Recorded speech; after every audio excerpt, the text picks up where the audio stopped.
ये कहानी है चतुर सुनार। एक छोटे से गांव में एक सुनार रहता था जिसका नाम रामू था। रामू बहुत ही चतुर और सुजान था। वो अपने काम में बहुत ही माहिर था और उसके बनाए हुए गहने बहुत ही सुंदर और आकर्षक होते थे। गांव के लोग रामू को बहुत मानते थे और उसकी चतुराई की प्रशंसा करते थे। एक दिन गांव के राजा ने रामू को अपने दरबार में बुलाया और कहा, रामू, मैंने तुम्हारी चतुराई और अच्छे काम के बारे में सुना है। मैं तुम्हें एक काम देना चाहता हूँ। महाराज, मैं आपकी सेवा में हाजिर हूँ। कृपया बताएं कि क्या काम है। मेरे पास एक सोने की मूर्ति है जो बहुत ही कीमती है। मैं चाहता हूँ कि तुम इसे और भी सुंदर बना दो। महाराज, ये तो बहुत ही सुंदर मूर्ति है। मैं इसे और भी सुंदर बनाने की कोशिश करूँगा। रामू ने अपना काम शुरू किया और मूर्ति को भी और सुंदर बना दिया। राजा बहुत खुश हुआ और रामू को बहुत सारा धन और सम्मान दिया। राजा ने जब रामू की तारीफ की और उसे ढेर सारा सोना दिया तो मंत्री को उससे बहुत चिढ़ हुई। मंत्री ने सोचा कि राजा की नजर में रामू अब उससे भी ज्यादा महत्वपूर्ण हो गया है। ये तो मेरी बराबरी करने लगा है। मुझे इसे सबक सिखाना होगा।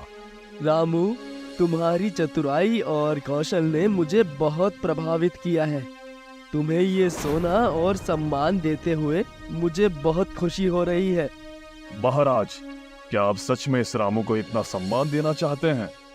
क्या वो वास्तव में इतना योग्य है? मंत्री, तुम्हारी बातें मुझे अजीब लग रही है। रामू ने जो मेरे लिए किया है उसके लिए ये सचमुच योग्य है। मुझे रामू को नीचा दिखाने का कोई तरीका ढूंढना होगा। मंत्री ने सोचा कि मैंने राजा के लिए इतना सब किया, राज्य के लिए इतने बड़े बड़े फैसले लिए, लेकिन राजा ने ना तो कभी मेरी इतनी तारीफ की और ना ही कभी इनाम में मुझे इतना धन दिया। मंत्री के मन में रामू के प्रति ईर्ष्या और असंतुष्टता बढ़ने लगी। ये रामू तो एक छोटे से गांव का सुनार है और मैं राज्य का मंत्री। मुझे तो राजा की नजर में सबसे ज्यादा महत्वपूर्ण होना चाहिए, ना कि इस रामू को। मंत्री ने रामू के खिलाफ साजिश रचने का फैसला किया। वो रामू को नीचा दिखाने और राजा की नजर में अपनी महत्वता बढ़ाने के लिए कुछ भी करने को तैयार था। मंत्री ने योजना बनाई कि अगर वो उस सोने की मूर्ति को नकली सोने की मूर्ति में बदल दे और राजा के सामने ये प्रमाणित कर दे कि रामू ने धोखाधड़ी की है, तो राजा रामू सुनार को सजा देंगे और उसकी प्रतिष्ठा खराब हो जाएगी। हाँ, ये योजना सही है। मैं रामू को बदनाम कर दूंगा और राजा की नजर में अपनी महत्ता बढ़ा लूंगा। मंत्री ने नकली सोने की मूर्ति बनवाई और राजा के महल में उसे रख दिया। फिर उसने राजा को कहा, महाराज, मैंने एक बड़ा धोखाधड़ी का मामला पकड़ा है। रामू सुनार ने आपको नकली सोने की मूर्ति दी है। राजा ने मंत्री को सख्त लहजे में पूछा, तुम कैसे कह सकते हो कि ये मूर्ति नकली है? तुम्हें ये सब कैसे पता चला? मैं तुम्हारी बातों पर यकीन नहीं कर सकता क्योंकि रामू सुनार ने मेरे लिए बहुत कुछ किया है। महाराज, मैंने अपने अधिकारियों से जांच करवाई है और उन्होंने बताया है कि ये मूर्ति नकली है। मैं आपको प्रमाण दिखा सकता हूँ। मैं देखना चाहता हूँ वो प्रमाण, और मैं रामू सुनार से भी बात करना चाहता हूँ। मैं ये बिल्कुल नहीं मान सकता कि वो धोखाधड़ी करेगा। महाराज, अगर आपको मेरी बात पर भरोसा नहीं है तो आप इस मूर्ति की जांच करवा सकते हैं। मैं जानता हूँ कि रामू सुनार ने आपको धोखा दिया है। ठीक है, अगर तुम इतने विश्वास के साथ कह रहे हो तो मैं इसकी जांच जरूर करवाऊंगा। राजा ने तुरंत अपने अधिकारियों को बुलाया और मूर्ति की जांच करवाने का आदेश दिया। कुछ ही देर में जांच की रिपोर्ट आ गई और इसमें पता चला कि मूर्ति सचमुच नकली थी। राजा को रामू सुनार पर बहुत गुस्सा आया। उन्होंने तुरंत रामू सुनार को दरबार में बुलाया और उसे अपने अपराध के लिए दंडित करने का आदेश दिया। तुमने मुझे धोखा क्यों दिया? मैंने तुम्हें सोने की मूर्ति बनाने के लिए इतना धन दिया, इतना सम्मान दिया, उसके बाद भी तुमने मुझको धोखा दिया। मुझे तुमसे ये उम्मीद नहीं थी। महाराज, मैंने ऐसा नहीं किया। मैंने आपको सोने की मूर्ति ही बना कर दी थी। जरूर मुझे फंसाने के लिए किसी ने इसे बदल दिया है। मैं बेकसूर हूँ महाराज। बस करो रामू सुनार, रंगे हाथों पकड़े जाने के बाद भी तुम महाराज के सामने आकर झूठ बोल रहे हो। महाराज, जब ये रामू सुनार राज्य के राजा के साथ इतना बड़ा धोखा कर सकता है, तो राज्य की आम प्रजा के साथ कितना धोखा करता होगा। आपको इसे कड़ी से कड़ी सजा देनी चाहिए। राजा ने अपने सैनिकों को आदेश दिया। रामू सुनार को तुरंत कारागार में बंदी बना लो। उसे कड़ी निगरानी में रखा जाए। उसकी सारी संपत्ति जब्त कर ली जाए। जी महाराज, आपका आदेश पालन किया जाएगा। रामू सुनार को सैनिकों ने पकड़ लिया और कारागार में ले जाने के लिए चल दिए। मंत्री, तुम्हें रामू सुनार के बनाए हुए सभी गहनों की जांच करने का आदेश दिया जाता है। देखो कि कहीं और भी उसने ऐसी धोखाधड़ी तो नहीं की। जी महाराज, मैं तुरंत इसकी जांच शुरू कर दूंगा।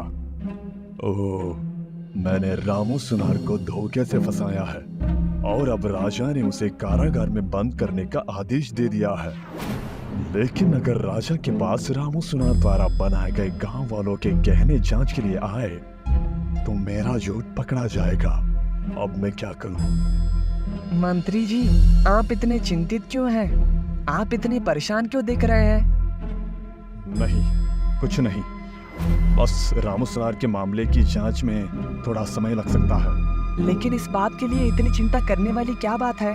तुम्हें पता नहीं है कि मैं क्या सोच रहा हूँ। तुम बस अपना काम करो। तुम लोग मेरे साथ गांव में चलो।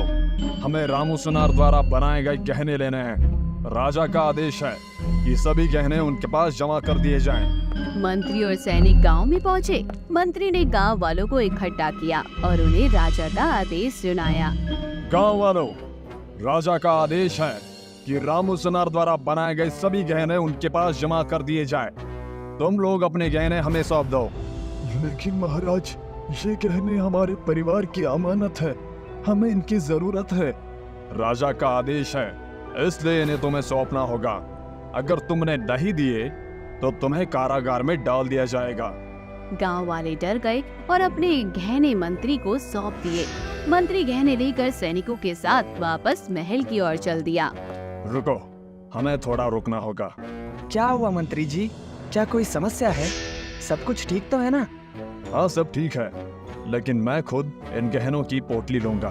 तुम लोग गांव में जाकर एक बार दोबारा जांच करो कि कोई गांव वाला छूट तो नहीं गया है जिसने हमें गहने ना दिए हो। ठीक है मंत्री जी, जैसा आपका आदेश। हम जाकर देख आते हैं। मंत्री ने गहनों की पोटली खुद ले ली और सैनिकों को गांव में भेज दिया। मंत्री गहनों की पोटली लेकर एक सुरक्षित स्थान पर पहुंच गया। उसने पोटली खोली और गहनों को देखा। वो मुस्कुराया और सोचा कि अब वो इन गहनों को नकली गहनों में बदल देगा और राजा के सामने रामू सुनार को झूठा साबित कर देगा। हाँ, रामू सुनार को अब कोई नहीं बचा सकता। मैं राजा के सामने उसका झूठ साबित कर दूंगा और अपना उल्लू सीधा कर लूंगा। मंत्री ने गांव के एक दूसरे सुनार हरी सुनार के पास जाने का फैसला किया। वो हरी सुनार के पास पहुंचा और उसे नकली गहने बनाने का आदेश दिया। हरी सुनार, मैं तुम्हें एक काम देना चाहता हूँ। मुझे कुछ नकली गहने बनाने हैं जो दिखने में बिल्कुल इन गहनों के जैसे हो। तुम्हें अच्छी तरह से पता है कि मैं क्या चाहता हूँ। जी मंत्री जी, मैं आपका ये काम जरूर करूंगा, लेकिन मुझको ये पता है कि ये गहने रामू सुनार ने बनाए थे। क्या आपको उससे कोई समस्या है? आप क्यों चाहते हैं कि मैं ऐसे ही नकली गहने बनाकर आपको दूं? तुम्हें मैं जो कहता हूँ तुम बस वो करो। तुम्हें बस अपना काम करना है। इसके बदले में मैं तुम्हें अच्छी रकम दूंगा। बस मुझे हूबहू ऐसे ही नकली गहने बना कर दो। हरी सुनार ने मंत्री की बात मान ली और नकली गहने बनाना शुरू कर दिया। मंत्री ने हरी सुनार को अच्छी रकम देने का वादा किया। हरी सुनार, जल्दी से गहने बनाओ।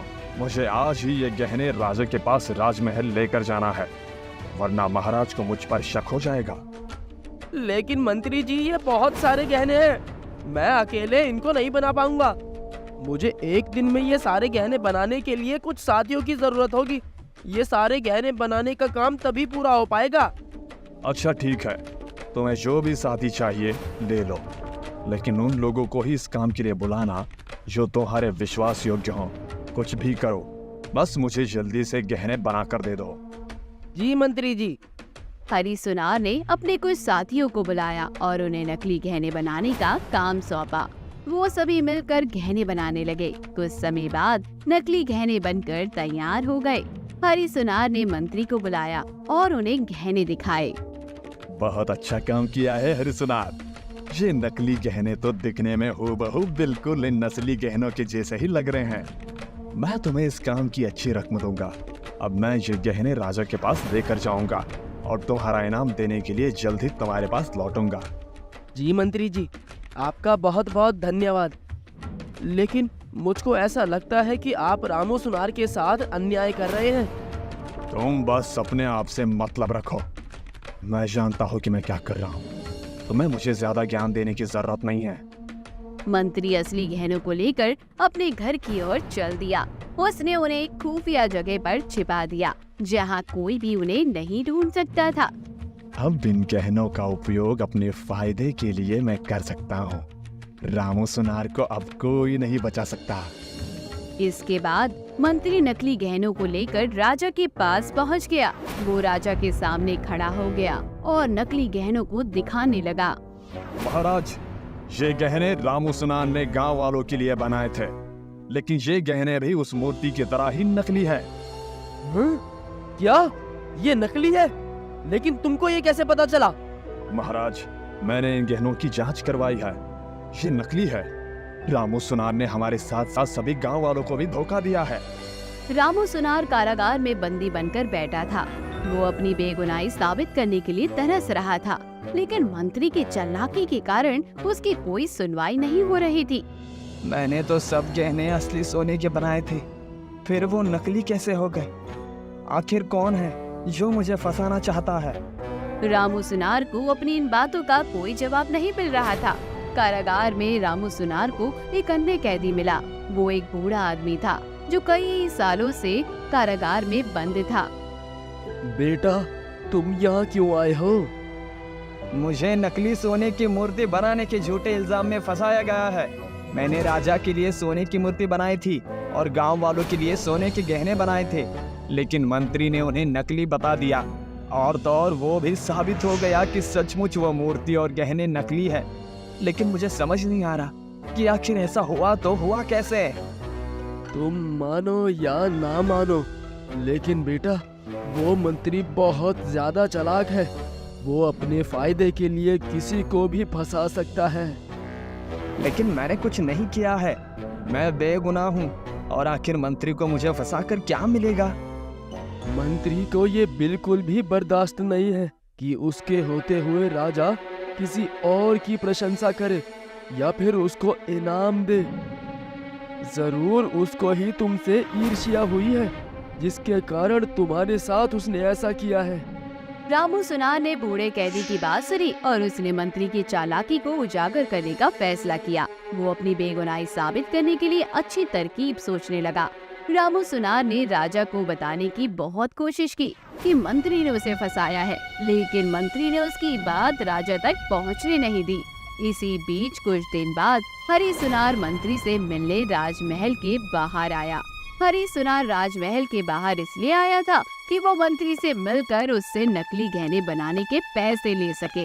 मंत्री ने हरी सुनार और उसके साथियों को नकली गहने बनाने के लिए उन्हें अच्छी रकम देने का वादा किया था, लेकिन अभी तक उसने उन्हें पैसे नहीं दिए थे। लेकिन जब मंत्री ने हरी सुनार को राजमहल के बाहर देखा तो वो उसे देखकर घबरा गया।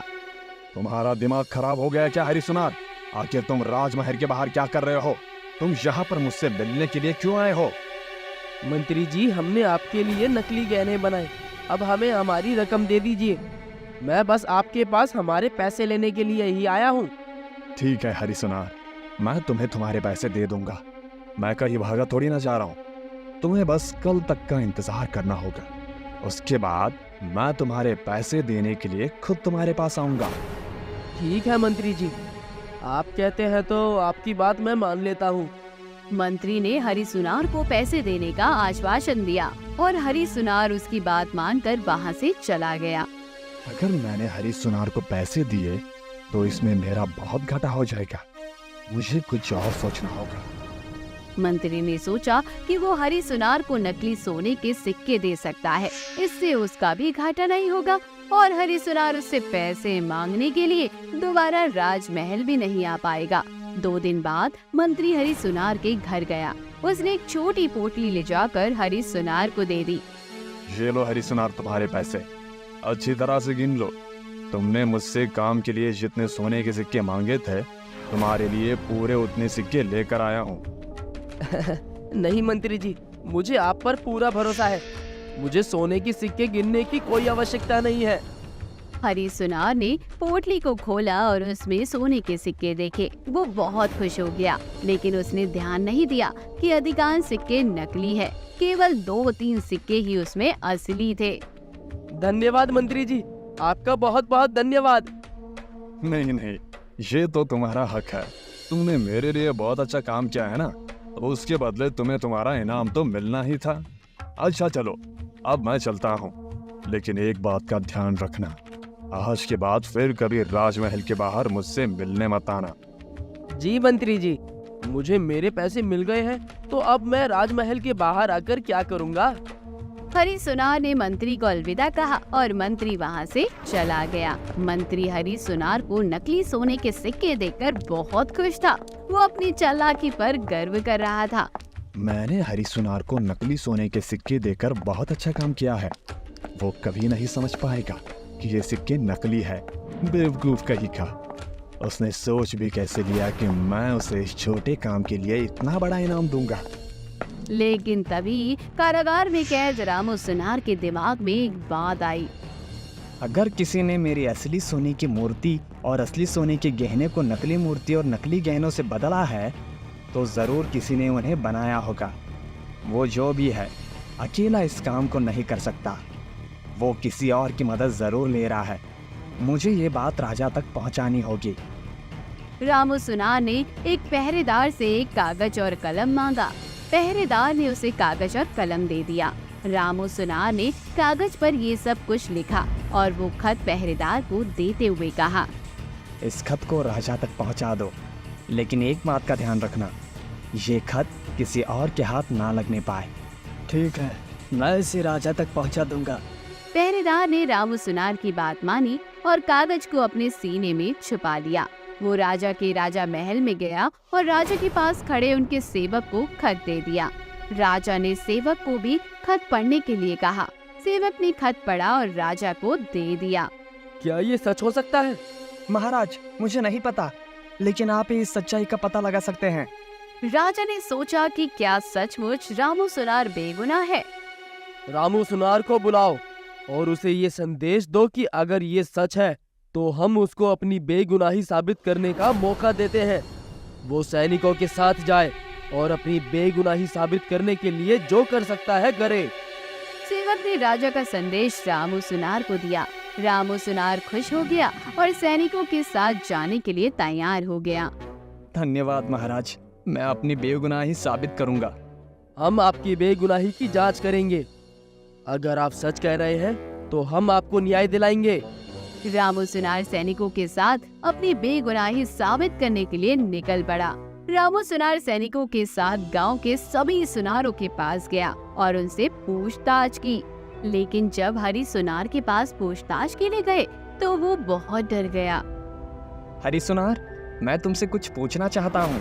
क्या तुमने कभी नकली गहने बनाए हैं? नहीं नहीं नहीं, मैंने कभी नकली गहने नहीं बनाए। मैं जानता हूँ कि तुमने ही वो नकली गहने बनाए थे, लेकिन मैं तुम्हें ये भी बताना चाहता हूँ कि जिसने तुमसे ये काम करवाया है वो इतना लालची है कि उसने तुम्हें इसके बदले पैसे भी नकली दिए होंगे। यकीन नहीं तो जांच कर लो। हरी सुनार का चेहरा पीला पड़ गया। वो समझ गया कि रामू सुनार सच कह रहा है। उसने अपने पैसों की जांच की और पाया कि वो सचमुच नकली थे। तुम सच कह रहे हो। मंत्री ने मुझसे नकली गहने बनवाए और मुझको नकली पैसे भी दिए। मैं जानता था कि तुम सच कहोगे। अब तुम्हें मंत्री के खिलाफ गवाही देनी होगी। मैं तैयार हूँ। मैं मंत्री के खिलाफ गवाही दूंगा। रामू सुनार और हरी सुनार सैनिकों के साथ महल में गए। वहाँ हरी सुनार ने मंत्री के खिलाफ गवाही दी, लेकिन मंत्री ने कहा, महाराज, ये लोग मुझे फंसाने की कोशिश कर रहे हैं। मैंने ऐसा कुछ भी नहीं किया है। भला मैं ऐसा क्यों करूंगा? महाराज, ये सब मंत्री ने ही किया है और उस असली मूर्ति और गहने को भी इसने अपने पास छुपा कर रखा है। मैं चाहता हूँ कि मंत्री की घर की तलाशी ली जाए। ठीक है, मंत्री के घर की तलाशी ली जाए। सैनिकों ने मंत्री के घर की तलाशी ली, लेकिन घर में गहने और मूर्ति नहीं मिले। आपने देखा ना महाराज, मैं बेगुनाह हूँ। नहीं, मैं जानता हूँ कि तुमने उसे छुपा रखा है। मुझे एक मौका दीजिए। रामू सुनार ने मंत्री के आंगन में देखा जहाँ कुछ छोटे पौधे लगे हुए थे। वो समझ गया कि ये पौधे कुछ दिन पहले ही लगाए गए हैं। यहाँ की मिट्टी खोदो। सैनिकों ने मिट्टी खोदी और उसमें से असली मूर्ति और गहने निकाले।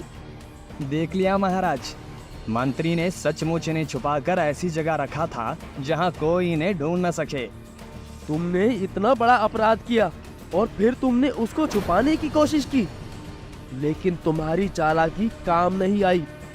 तुम्हें अपने अपराध की सजा जरूर मिलेगी। महाराज, मुझे माफ कर दीजिए। मैं अपनी गलती के लिए माफी मांगता हूँ। तुम्हारी माफी स्वीकार नहीं है, तुम्हें जेल में डाला जाएगा। सैनिकों ने मंत्री को गिरफ्तार कर लिया और उसे जेल में डाल दिया। रामू सुनार की बेगुनाही साबित हुई और उसे सम्मानित किया गया। रामू सुनार, आज तुम अपनी चतुराई से बेगुनाह साबित हुए हो। मैं तुमसे माफी मांगना चाहता हूँ और तुम्हें राजमहल का राज सुनार बनने का सम्मान देता हूँ। तुम्हारी चतुराई और ईमानदारी के लिए तुम्हें ये सम्मान दिया जाता है। इस तरह रामू सुनार की चतुराई से उसकी बेगुनाही साबित हुई और उसे सम्मान मिला। मंत्री को उसके अपराध की सजा मिली और रामू को न्याय प्राप्त हुआ। तो दोस्तों, कैसी लगी आपको ये कहानी? कमेंट बॉक्स में जरूर बताइए। चैनल को जरूर सब्सक्राइब कीजिए। ये कहानी है रहस्यमयी जल परी। समुद्र किनारे बसा एक छोटा सा गांव था जहां लोग मछली पकड़ने और समुद्री जीवन में जुड़े कामों में लगे रहते थे। उस गांव में एक युवक रहता था जिसका नाम अर्जुन था। अर्जुन समुद्र में मछली पकड़ने का काम करता था और अक्सर रात में समुद्र के किनारे बैठकर समुद्र की लहरों को देखता रहता था। एक रात जब अर्जुन समुद्र के किनारे बैठा था तो उसने देखा कि एक जलपरी समुद्र से बाहर निकलकर उसके पास आ रही है। जलपरी के बाल लंबे और काले थे और उसकी आंखें नीली और गहरी थी। जलपरी ने अर्जुन को देखा और मुस्कुराई। अचानक से एक जलपरी को इस तरह से अपने सामने देखकर अर्जुन बुरी तरह से घबरा गया। कौन हो तुम? अरे, तुम्हें मुझसे डरने की जरूरत नहीं है। मैं तुम्हें कोई नुकसान नहीं पहुंचाऊंगी। मैं एक जलपरी हूँ। मेरा नाम लीला है। लीला? मैंने कभी नहीं सोचा था कि जलपरी वास्तव में होती है, और अगर होती भी है तो वो कभी किसी के सामने नहीं आती। तो तुम यहाँ मेरे पास क्यों आई हो? क्योंकि मैं तुम्हें वो सब याद दिलाना चाहती हूँ जो तुम भूल गए हो। क्या? मैं क्या भूल गया हूँ? और आखिर तुम्हारा मुझसे क्या वास्ता है? वो सब तुम्हें समय आने पर पता चल जाएगा। चलो, मैं तुम्हें अपने साथ आज समुद्र के अंदर हमारी दुनिया में लेकर चलती हूँ। क्या? लेकिन मैं समुद्र के अंदर नहीं जा सकता। पानी के अंदर मेरा दम घुट जाएगा। तुम चिंता मत करो, मैं तुम्हें कुछ नहीं होने दूंगी। लीला ने अर्जुन को समुद्र में चलने को कहा। अर्जुन ने लीला का हाथ पकड़ा और उसके साथ समुद्र में कूद गया। लीला अर्जुन को एक गुप्त गुफा में लेकर गई जो समुद्र के नीचे थी। गुफा में लीला ने अर्जुन को एक रहस्यमयी वस्तु दिखाई। ये क्या है? ये मेरे पिताजी का हीरा है। ये हीरा समुद्र की शक्ति को नियंत्रित करता है और जो इसे रखता है वो समुद्र का स्वामी बन जाता है। लीला, क्या मैं इस हीरे को छूकर देख सकता हूँ? हाँ, क्यों नहीं, तुम इसे छू सकते हो। जैसे ही अर्जुन हीरे को छूने लगा, लीला को वहाँ किसी के कदमों की आहट सुनाई दी। अर्जुन, जल्दी से यहाँ से छुप जाओ। लीला ने अर्जुन को जल्दी से एक बक्से के अंदर छुपा दिया। अर्जुन ने लीला की ओर देखा, वो बहुत ज्यादा डर गई थी। क्या हुआ? कौन है?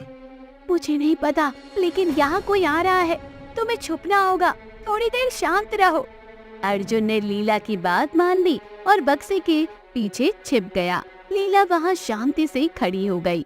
तभी एक व्यक्ति वहाँ आया। लीला, तुम यहाँ हो? तुम इस वक्त यहाँ पर क्या कर रही हो?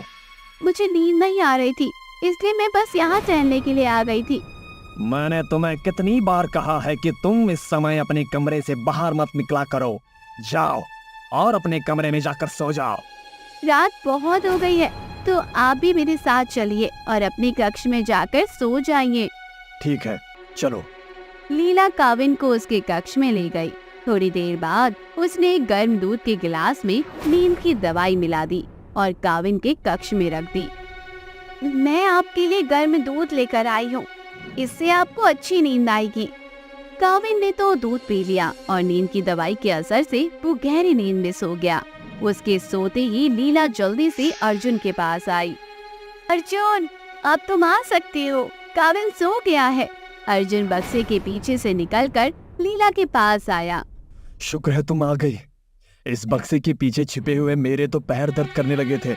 तुम्हें अब यहाँ से जाना होगा, अगर कोई और यहाँ पर आ गया तो मुसीबत हो जाएगी। चलो, मैं तुम्हें लेकर चलती हूँ। ठीक है, चलो, लेकिन मुझे ये जानना है कि काविन कौन है, और ये भी कि तुम मुझे यहाँ लेकर क्यों आई। मैं तुम्हें सब बताऊंगी, लेकिन पहले हमें यहाँ से निकलना होगा। लीला जल्दी से अर्जुन को समुद्र की अपनी दुनिया से बाहर ले आई और उसे वापस समुद्र के किनारे ले आई। क्या तुम मुझे बताओगी कि ये सब क्या हो रहा है? मैं तुम्हें सब बताऊंगी, लेकिन अभी मुझे जाना होगा। मैं कल फिर आऊंगी, तुम मेरा इंतजार करना। अर्जुन ये सुनकर खुश होता है। वो अपने घर के लिए निकल जाता है। घर में वो अकेला रहता था, क्योंकि उसका कोई परिवार नहीं था। वो अपने बिस्तर पर लेटा हुआ बस लीला के बारे में सोच रहा था। आखिर वो कौन है और उससे मेरा क्या संबंध है? वो मुझे अपनी दुनिया में क्यों लेकर गई? अर्जुन के मन में कई सवाल थे, लेकिन वो जानता था कि लीला कल फिर आएगी और शायद उसे सब कुछ बताएगी। वो अपने बिस्तर पर लेटा हुआ लीला की याद में खो गया था, लेकिन उसे नींद नहीं आ रही थी। वो बस लीला के बारे में सोच रहा था। अगले दिन अर्जुन ने लीला के लिए अपने हाथों से अच्छा खाना बनाया। उसने सोचा कि आज रात जब वो लीला से मिलेगा तो उसे अपने हाथों से बना हुआ स्वादिष्ट भोजन भी खिलाएगा। लीला को मैं अपने हाथों से बनाया हुआ खाना खिलाऊंगा तो वो बहुत खुश हो जाएगी। रात होते ही वो खाना लेकर समुद्र के किनारे जाकर बैठ गया और लीला के आने का इंतजार करने लगा। लेकिन बहुत देर तक इंतजार करने के बाद भी लीला वहाँ नहीं आई। अर्जुन को उसकी चिंता होने लगी। लीला, तुम कहाँ हो? तुमने मुझसे वादा किया था कि तुम कल फिर आओगी, क्या हुआ? अर्जुन की चिंता बढ़ती जा रही थी। अर्जुन ने रात भर लीला का इंतजार किया, लेकिन वो नहीं आई। अगले दिन अर्जुन ने समुद्र में जाने का फैसला किया ताकि वो लीला को ढूंढ सके। अर्जुन ने अपनी नाव तैयार की और समुद्र में चला गया। वो लीला को ढूंढने के लिए समुद्र के हर कोने में गया, लेकिन उसे कोई अता पता नहीं मिला। तभी अर्जुन ने एक अनजान व्यक्ति को समुद्र में तैरते हुए देखा। अर्जुन ने उसे अपनी नाव में बिठाया और पूछा, तुम कौन हो? मैं शिम्पू हूँ, मैं लीला का दोस्त हूँ, मैं उसकी दुनिया से आया हूँ। लीला, तुम उसे जानते हो? वो कहाँ है? लीला को काविन ने बंदी बना लिया है, वो उसे अपनी दुनिया में ले गया है। लेकिन क्यों? क्योंकि उसे लीला के पिता का वो हीरा चाहिए, जिससे वो समस्त जल परी लोक पर कब्जा कर सके। अभी तक उसे लग रहा था कि लीला उसे वो हीरा दे देगी, लेकिन उसे अपने खबरी से ये जानकारी मिली कि लीला 2 रात पहले ही किसी को जल परी लोक में लेकर आई थी और उसे वो हीरा दिखा रही थी। काविन के बहुत बार मांगने पर भी लीला ने उसे वो हीरा नहीं दिया और हमेशा उसे कहा कि उसे नहीं पता कि वो हीरा कहाँ पर है। लेकिन जब उस रात वो उस हीरे को तुम्हें दिखा रही थी तो काविन के आदमी ने उसे देख लिया और काविन को पता चल गया कि वो उससे झूठ बोल रही है। क्या? इसका मतलब उस दिन इसी वजह से उसने मुझे उससे छुपाया था, इसी वजह से वो इतनी घबराई हुई थी। मुझे लीला की दुनिया में ले जाओ, मैं उसे बचाऊंगा। मैं तुम्हें ले जाऊंगा, लेकिन तुम्हें बहुत सावधान रहना होगा। काविन बहुत खतरनाक है, उसके पास कई खतरनाक शक्तियां भी हैं। अर्जुन ने हिम्मत दिखाई और लीला की दुनिया में जाने के लिए तैयार हो गया। सीपू ने अर्जुन को समुद्र में गुप्त रास्ते की ओर ले जाना शुरू किया। वो जल परी लोक के प्रवेश द्वार पर पहुंच गए, जहां अर्जुन और सीपू का सामना कई खतरनाक जीवों से हुआ। वहां बड़े बड़े मगरमच्छ, शार्क और अन्य समुद्री जीव थे। अर्जुन, यहाँ से आगे बढ़ना बहुत खतरनाक है। ये जीव जल परी लोक की रक्षा करते हैं। मैं लीला को बचाने के लिए कुछ भी करूंगा। अर्जुन, तुम्हें इन जीवों को नियंत्रित करने के लिए शक्ति चाहिए। मैं तुम्हें ये शक्ति दे सकता हूँ, लेकिन तुम्हें इसका सही उपयोग करना होगा। मैं तैयार हूँ, मुझे वो शक्ति दो। सीपू ने अर्जुन को एक विशेष शक्ति दी, जिससे वो जलपरी लोक के जीवों को नियंत्रित कर सकता था। अर्जुन ने उस शक्ति का उपयोग करके जीवों को शांत कर दिया और वो जलपरी लोक में प्रवेश कर गए। जलपरी लोक में अर्जुन और सीपू ने कई समुद्र और रंगीन इमारतें देखी। वहाँ जलपरियाँ और अन्य समुद्री जीव रहते थे। अर्जुन, ये जल परी लोक है। यहाँ लीला का घर भी है, लेकिन अब यहाँ खतरा भी है। काविन के आदमी हर जगह घूम रहे होंगे। लीला कहाँ है? मुझे उसे जल्दी से जल्दी ढूंढना है। मुझे उसकी बहुत चिंता हो रही है। सीपू अर्जुन को जलपरी लोक के गुप्त रास्तों से काविन के महल की ओर ले जा रहा था। थोड़ी देर बाद वो जलपरी लोक के गुप्त गलियारों से गुजरते हुए एक बड़े से हॉल में पहुँचे, जहाँ लीला को बंदी बनाकर रखा गया था। लीला एक सोने की जंजीर से बंदी गृह में बंधी हुई थी और उसके पास काविन के 2 आदमी खड़े थे। तभी सीपू ने अपना रूप बदला और एक दासी का रूप ले लिया। उसने दोनों पहरेदारों को एक प्याला थमाया। तुम्हें काविन की ओर से ये पेय पदार्थ भेजा गया है, पी लो। ये तुम्हारी सेवा का इनाम है। पहरेदारों ने सीपू की बात पर विश्वास किया और पेय पदार्थ पी लिया। कुछ ही पलों में वो दोनों बेहोश हो गए। पहरेदारों के बेहोश होने के बाद अर्जुन लीला को बंदी गृह से निकालने के लिए पहरेदारों के पास चाबी ढूंढने लगा, लेकिन उसे वो चाबी नहीं मिली। चाबी कहाँ है? इन दोनों के पास तो इस बंदी गृह की चाबी नहीं है। अर्जुन, इस बंदी गृह की चाबी इनके पास नहीं है। इसकी चाबी कावन के कक्ष में है, जिसे उसने अपने गुलाब के पौधे के नीचे रखा हुआ है। तो फिर ठीक है, मैं अभी उसके कक्ष में जाकर वहाँ चाबी लेकर आता हूँ। अर्जुन काविन के कक्ष में जाने के लिए तैयार हो गया। लीला ने उसकी ओर देखा और चिंतित स्वर में कहा, अर्जुन रुको, इस तरह काविन के कक्ष में जाना खतरे से खाली नहीं है। अगर उसने तुम्हें देख लिया तो वो तुम्हें हानि भी पहुंचा सकता है। मैं जानता हूँ लीला, लेकिन इस समय मेरे पास कोई और विकल्प नहीं है। मुझे तुम्हें यहाँ से आजाद कराना है। लेकिन अर्जुन, तुम्हारी सुरक्षा के बारे में सोचो। अगर तुम्हें कुछ हो गया तो मैं क्या करूँगी?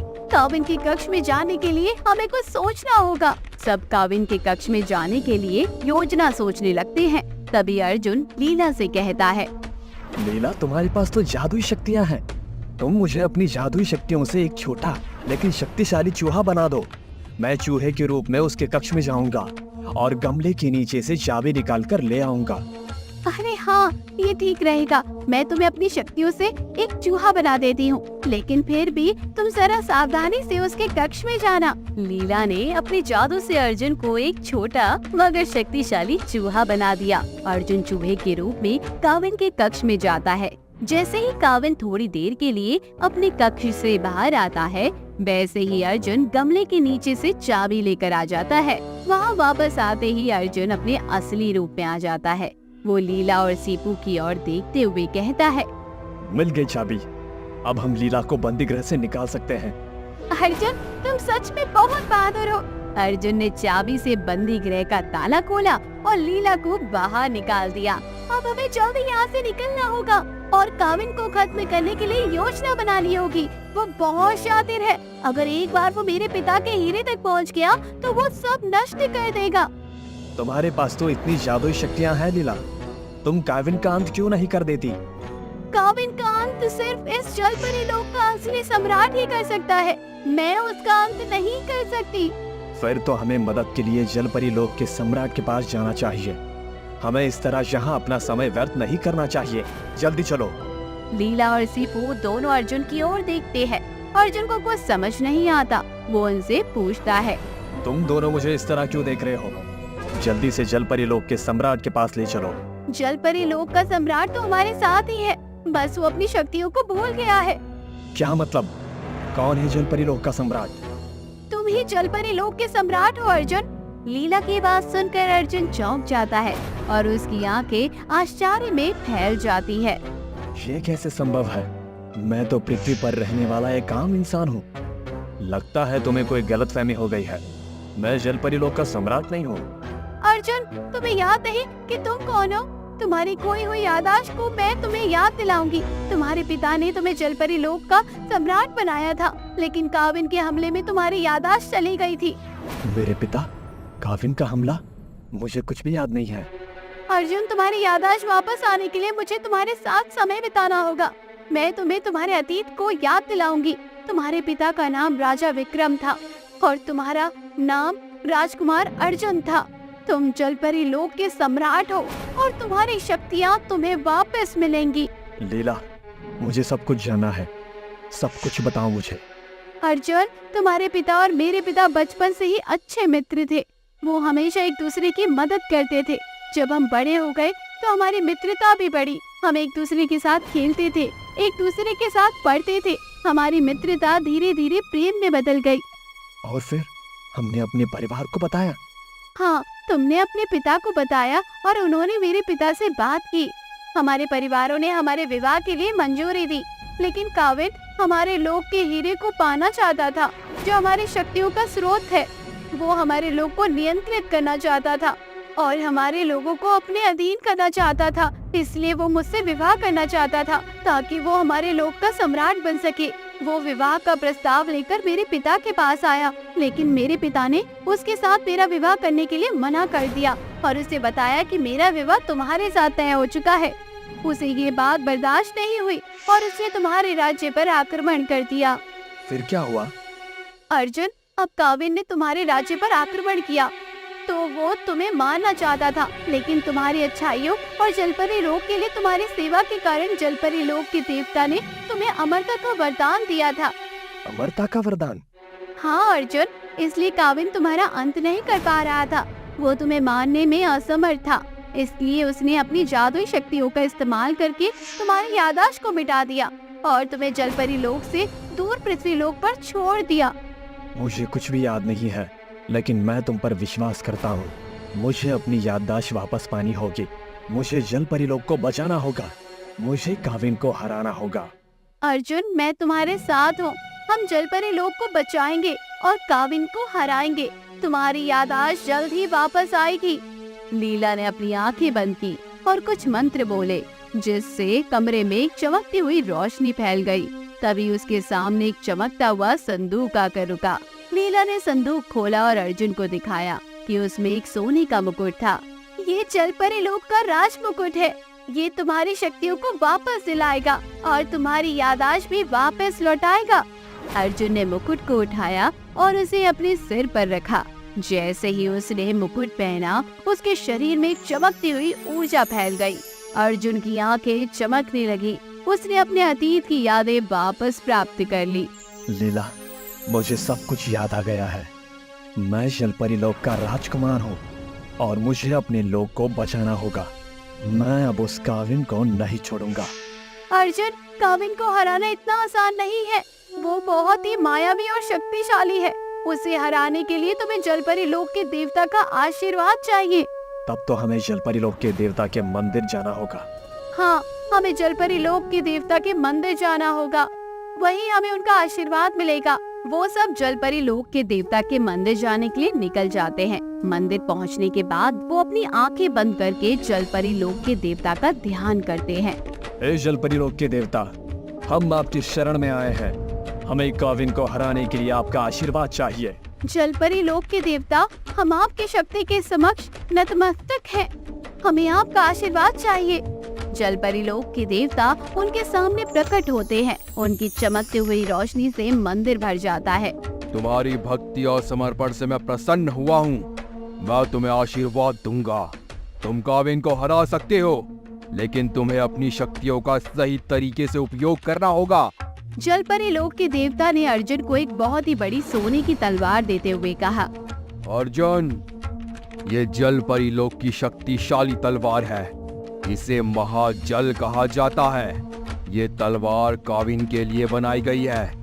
इस तलवार से तुम काविन के सीने पर प्रहार करना, वो उसी वक्त ढेर हो जाएगा। अर्जुन ने तलवार को हाथ में लिया और कहा, हे जलपरी लोक के देवता, मैं आपका बहुत बहुत आभारी हूँ।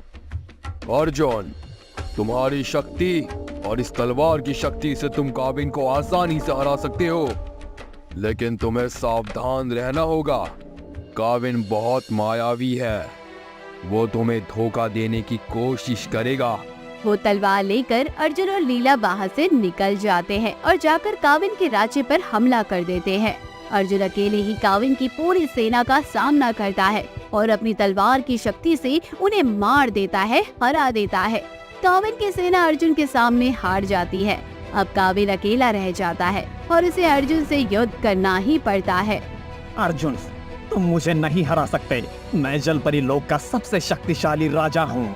अर्जुन उसकी बात का जवाब देने में अपना समय व्यर्थ नहीं करता और काविन और अर्जुन के बीच युद्ध शुरू हो जाता है।